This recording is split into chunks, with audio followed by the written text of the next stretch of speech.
My wealthy and arrogant mother-in-law has looked down on me from the start because of my modest background. At one of her fancy parties, she made a cruel joke by calling me the maid in front of all the guests, as if it were funny.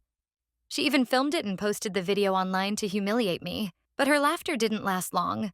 My husband publicly stood up for me and told her exactly what he thought. After that, she went silent. When I was called the housemaid in front of dozens of guests and saw it posted online, I didn't immediately understand they weren't laughing with me. They were laughing at me. I stood in someone else's home, at someone else's party, holding a tray in my hands, not by choice, but by someone else's humiliating script. My name is Annabelle. I'm 29 and I'm married to Jake, who's 30. We met in college, then lost touch, only to reconnect years later at a mutual friend's birthday. He was the only one who didn't treat my thrift store shoes or simple manicure like a personal failure. We dated, married 2 years later. I work at a small nonprofit, and Jake's an engineer at a large IT firm. We rent a cozy apartment and save together for a house. Not glamorous, but ours. Everything would be fine if not for his mother, Victoria. From day one, she looked at me like I was a mistake. I grew up in a large family. My dad was a janitor. My mom worked whatever job she could. We ate boiled potatoes with salt, but never felt ashamed of our name.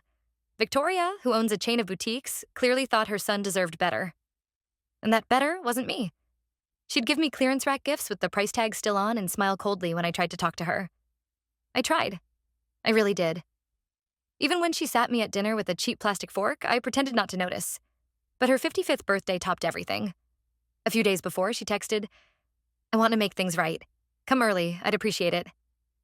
I stared at that message for a long time. My heart was pounding. Maybe she meant it. Maybe I was wrong.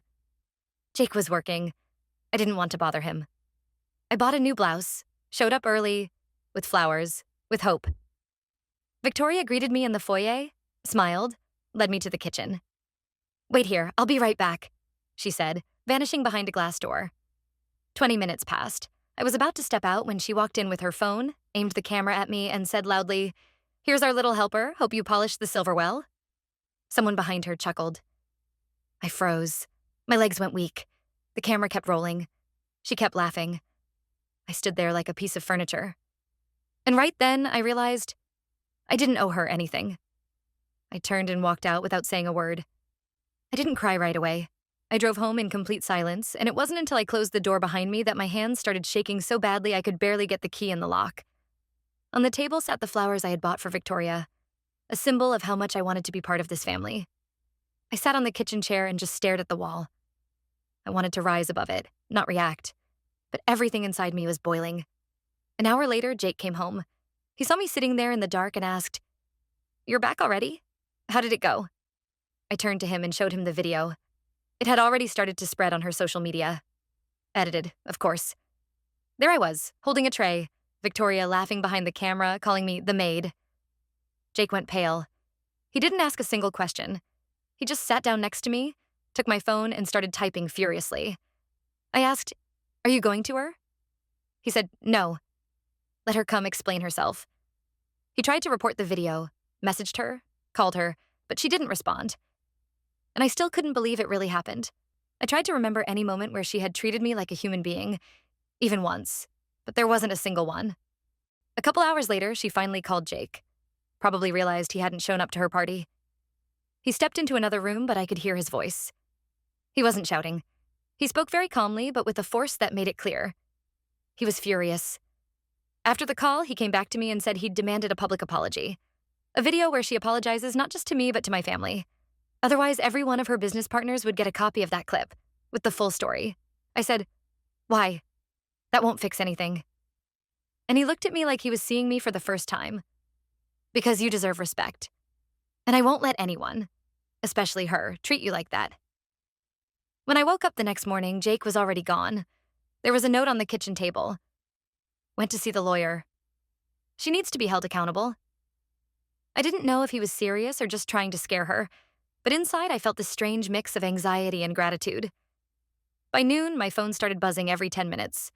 Friends, acquaintances, distant relatives of Jake's calling or texting to ask if the video was real. Some joked, some sympathized, some pretended it wasn't a big deal.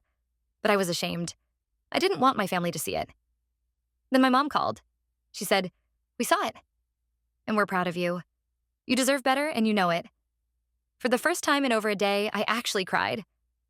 Toward evening, Jake came home. He was calm. Too calm, actually. He said he'd given his lawyer a copy of the video, the messages, and screenshots of comments where Victoria openly called me the help, a peasant, and a mistake. She thought she deleted everything, but the internet remembers. He said the lawyer suggested sending her a formal notice about potential charges for defamation and intentional humiliation. I asked, "Are you really going through with this?" He nodded. She crossed a line. "I'm not letting her break you again." The next day, Victoria finally called. Not me. Him. She cried, then screamed, then blamed me for ruining their family. Jake didn't react. He just kept repeating, "You'll make a public apology, or I'll see this through." And for the first time since it all began, she went silent. Absolute silence. Like she finally understood. He was no longer the son she could manipulate, and I was no longer a target for her insecurities. 2 days after her call, we received a letter from her lawyer. Instead of apologizing, she decided to file a counterclaim. Apparently, the video was a joke, and I had misrepresented her intentions, now interfering with her professional reputation. I sat in front of the laptop, barely holding back laughter. This woman publicly humiliated me and now acts like I ruined her life? Jake wasn't laughing. He was furious. He contacted his lawyer, who assured us Olivia was just posturing to scare us. And he was right. 3 days later, she withdrew the claim herself. But we realized she wouldn't stop. That same week, Jake moved us into a new apartment. He wanted distance from her in every possible way. I resisted at first, but then I realized I had never felt like I belonged in that old house. Now, we had something of our own. Our first night there, we had a quiet dinner. No guests, no calls, just us. And suddenly Jake said, "I'm done inviting her into our lives. If she wants to be a mother, let her prove it through actions." The next day, Olivia started texting me directly. Things like, "You've destroyed our family. Harry wasn't like this before. You've driven a wedge between mother and son." I didn't respond to a single message, just screenshots and archive. That evening, we went to our first couples therapy session. I was nervous, but for the first time, Jake held my hand in front of a stranger and said, "This is my wife, and I'm on her side." In that moment, I realized I was finally standing with someone, not alone anymore. Next week was our anniversary, 3 years since the wedding. I was preparing dinner, ordered the same candles we lit the first night we moved into Jake's house. He came home from work tired, but with flowers. Everything seemed almost normal, until he said, "She came to the office. Just showed up." I froze. He told me Olivia had arrived unannounced, tried to chat, brought coffee for good old Jake, and acted like nothing had ever happened. He said he didn't argue, just politely saw her out and told her not to come again. But an hour later, she was already calling, messaging, texting me too, threatening that she could still change his mind and that I didn't know who I was dealing with. I took screenshots of everything, organized them in a separate folder. The next day, Jake suggested we file for a restraining order. He said he had let her cross the line for too long. I was scared. I didn't want it to go to court, but he was calm and certain. He said, "If not now, she'll never stop." We went to the station together. With testimony, messages, the video from the party. The officer watched the clips for a long time, then said, "This is enough to file. We'll support you." The next morning, Jake sent her an official notice. Her reaction came fast. First, crying over the phone. Then, rage. She texted him that he was dead to her. I saw how much it hurt him to read those words, but he didn't respond. He just set the phone down and said, "Now we're really free." I thought that after filing the restraining order, everything would finally be over. But instead, it opened a new chapter. A few days after Olivia was served, we got a call from the university where Jake taught a couple of classes a week, something he genuinely loved. An anonymous complaint claimed he was emotionally unstable, aggressive, and a potential threat to students. We both knew exactly where that came from. Jake tried to keep it together, but I saw his fists clench as they read the letter. The university didn't fire him, but suspended him for a month pending investigation.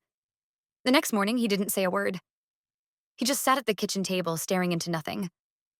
I poured him coffee. He took the mug, but didn't drink. He was shaking. That's when I realized this wasn't about us anymore. This was revenge. Cold, calculated, and cruel. I suggested we get away for a few days, breathe, clear our heads. We packed up and drove to the coast, to the same motel where we spent our honeymoon. That first night, we barely spoke. We just held hands in silence. On the second day, Jake finally said something.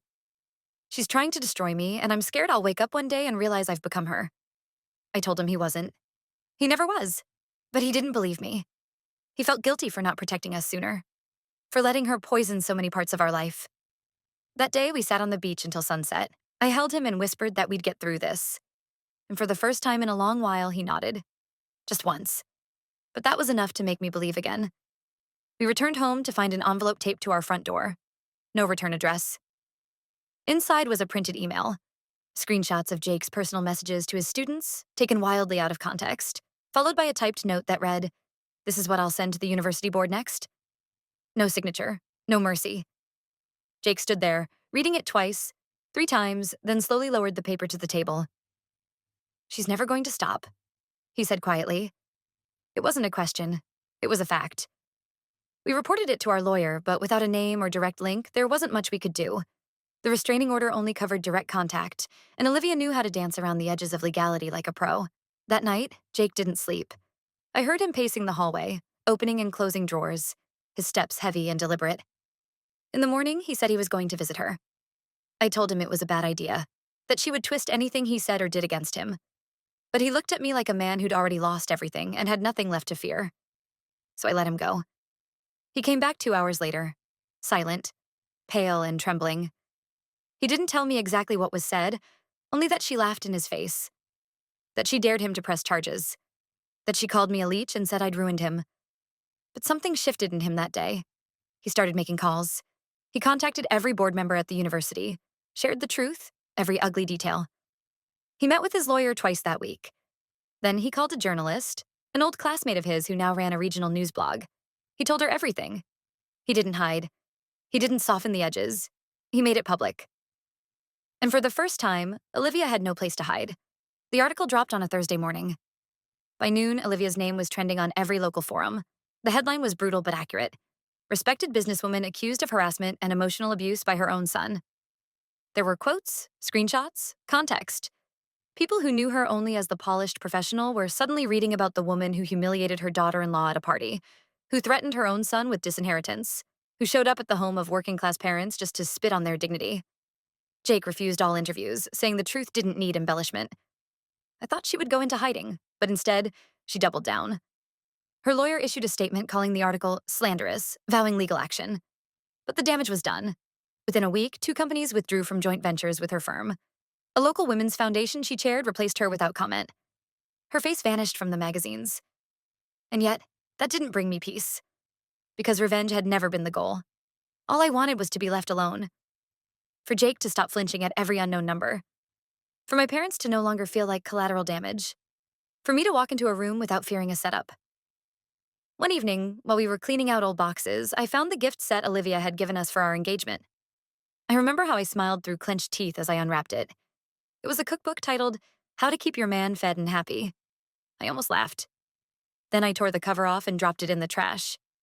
That night, Jake and I sat outside under the string lights he'd hung after we moved in. He looked tired, but lighter. "She won't stop hating you," he said. "But that doesn't matter anymore." He reached for my hand. We stopped needing her approval the day we chose each other. I didn't answer. I just held on, tight.